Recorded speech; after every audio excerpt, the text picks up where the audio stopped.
Assalamualaikum warahmatullahi wabarakatuh. Halo semuanya, saya Taujatul Imtiazi, mahasiswa sastra Inggris dari Universitas Islam Negeri Surabaya.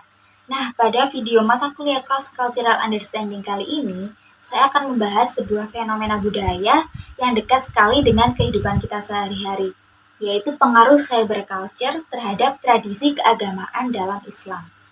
Nah, mungkin tanpa kita sadari, cara kita belajar agama, cara kita mengikuti pengajian, dan cara kita mencari atau mendapatkan nasihat spiritual itu sudah banyak berubah sejak munculnya budaya digital ini.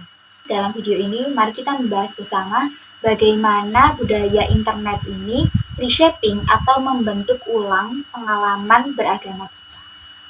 Tapi sebelum itu, saya akan menjelaskan apa sih cyberculture itu sendiri. Cyberculture adalah budaya digital yang terbentuk dari aktivitas manusia di internet, mulai dari media sosial, YouTube, WhatsApp, blog, hingga komunitas virtual. Budaya ini menciptakan cara baru kita berinteraksi, mendapatkan informasi, dan membangun identitas.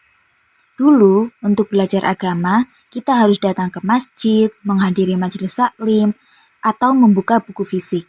Namun sekarang, sekali membuka media sosial, sekali scroll TikTok, Reels, atau YouTube, nasihat agama sudah muncul dengan sendirinya. Cyberculture akhirnya ikut memengaruhi bagaimana umat Islam beribadah, berdiskusi, dan belajar agama. Sekarang kita membahas tentang tradisi keagamaan Islam sebelum era digital ya.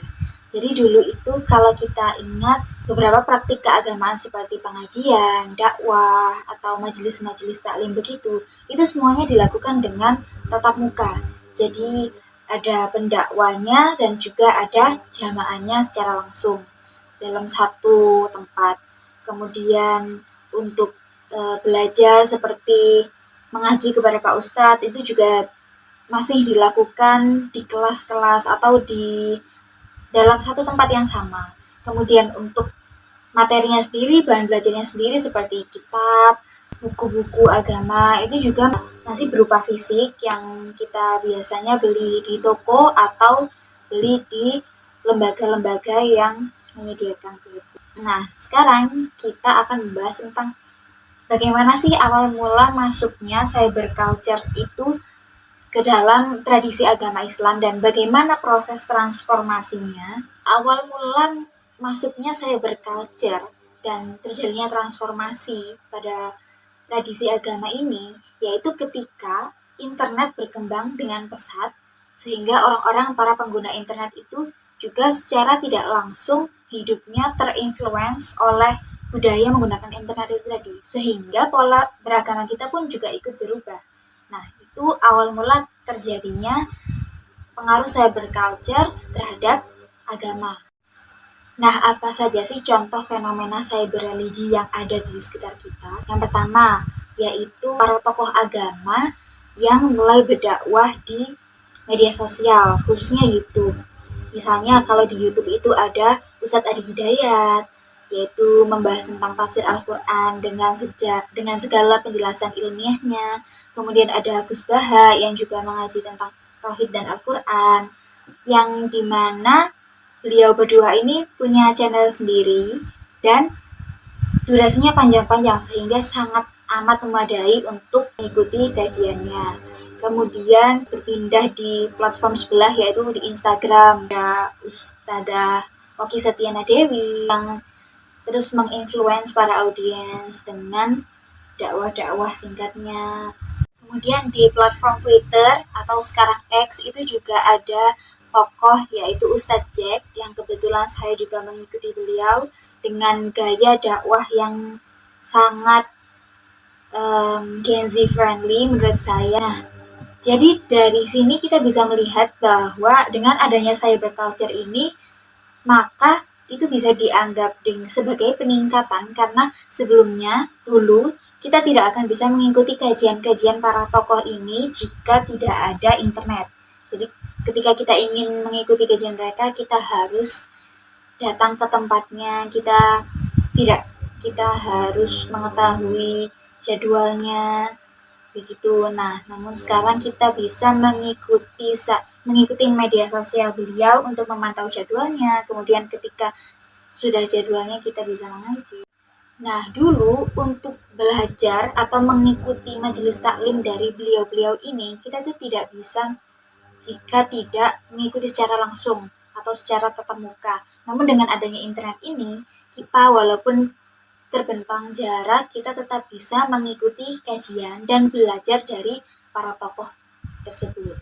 Jadi dengan adanya cyberculture ini, tidak ada lagi limit geografis untuk mengakses kajian-kajian tersebut, dan para tokoh agama tersebut juga bisa menyebarkan ilmunya seluas-luasnya, sebanyak-banyaknya. Yang kedua yaitu dengan adanya aplikasi-aplikasi seperti Muslim Pro, yaitu untuk pengingat adzan, atau menyediakan Al-Quran digital juga. Bahkan sekarang ada Diba digital, Yasin digital, Manakib digital, dan juga banyak sekali aplikasi digital yang bisa diakses oleh umat muslim. Contoh berikutnya yaitu pengajian virtual, yang mana ini saya ambil dari contoh pribadi. Ini saya ambil dari ayah saya sendiri.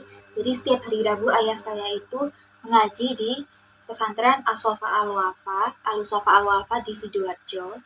Namun beberapa kali ketika Pak Yainya itu umroh, melaksanakan ibadah umroh, itu pengajiannya tidak berhenti, namun tetap dilaksanakan dengan siaran langsung via YouTube. Jadi tidak ada batas jarak walaupun terbentang jarak. Kemudian contoh fenomena yang dekat dengan kita yaitu adanya grup atau komunitas untuk mengikuti dakwah seperti yang sekarang ini, yang baru-baru ini ada, yaitu channel WhatsApp. Kebetulan saya juga mengikuti channel WhatsApp-nya Ustadz Adi Hidayat. Nah, itu sangat membantu kita untuk merefleksi diri, untuk belajar lebih banyak lagi tentang Islam. Dengan semakin banyaknya para muslim atau muslimah pengguna internet, pengguna media sosial, maka kita juga semakin banyak menemukan postingan-postingan positif, seperti halnya biasanya itu ada orang yang membagikan amalan-amalan, zikir pagi petang, doa akhir tahun, doa awal tahun, atau amalan baik apa saja yang sebaiknya dilakukan di bulan Ramadan dan bulan-bulan istimewa lainnya. Kemudian juga ada biasanya kita temukan di video TikTok atau di Reels Instagram tentang reminder, tentang arti bersyukur, dan reminder lain yang meningkatkan wawasan kita terhadap Islam dan membuat hati kita tenang. Nah, dulu hal-hal seperti ini hanya kita dapatkan mungkin di kelas TPQ saat mengaji, atau kelas agama di sekolah, atau jika ada tausiah di masjid. Namun sekarang kita bisa dengan sangat mudahnya mengakses nasihat-nasihat atau zikir-zikir amalan tersebut. Jadi dari beberapa contoh fenomena yang saya sebutkan tadi, kita bisa melihat beberapa dampak positif cyberculture ini. Di antaranya yaitu akses ilmu agama yang lebih mudah, dakwah bisa dinikmati oleh semua kalangan, kapanpun dan dimanapun, tidak terbatas oleh jarak dan waktu. Kemudian dengan adanya cyberculture ini, itu sangat membantu dan merangkul generasi muda yang sangat erat kaitannya dengan pengaruh digital untuk menemukan minat keagamaan, karena beberapa dakwah juga disesuaikan dengan cara komunikasi yang lebih menarik dan modern. Namun tentu saja ada dampak negatif dan beberapa tantangan semenjak masuknya cyberculture ke dalam tradisi keagamaan ini. Yang paling utama yaitu di media sosial. Jadi algoritma media sosial itu tidak akan memfilter siapa-siapa saja orang yang mengupload postingan tentang keagamaan. Jadi entah itu orang yang postingnya itu kredibel atau tidak, kita tidak mengetahui itu, sehingga banyak orang yang mengaku menjadi ustadz online dan menyebarkan informasi yang tidak benar, sehingga terjadi banyak misinformasi.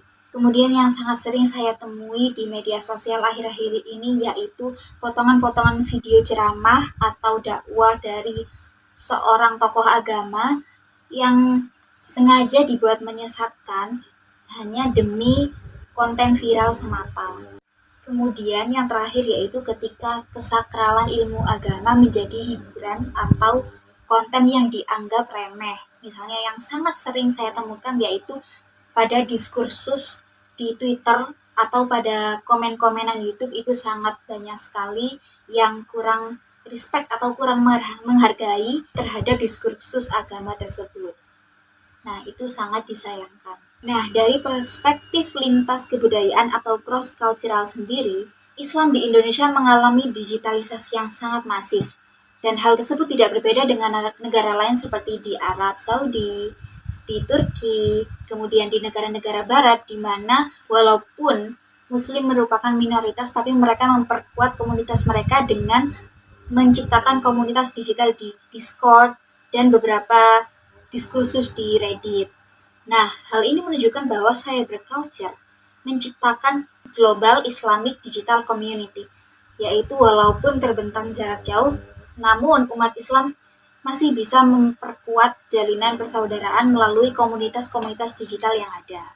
Dan beberapa saran saya untuk beretika dalam beragama di era digital ini yaitu yang pertama untuk bertabayun, yaitu tidak semerta-merta kita menangkap atau mempercayai informasi yang ada di internet, apalagi kemudian sampai menyebarkannya. Jangan sampai kita menyebarkan informasi yang belum jelas dan harus mengecek kejelasannya terlebih dahulu, kebenarannya bagaimana. Yang kedua, yaitu tentu saja mengikuti ulama, tokoh agama, atau pendakwah yang sudah jelas sanad ilmunya.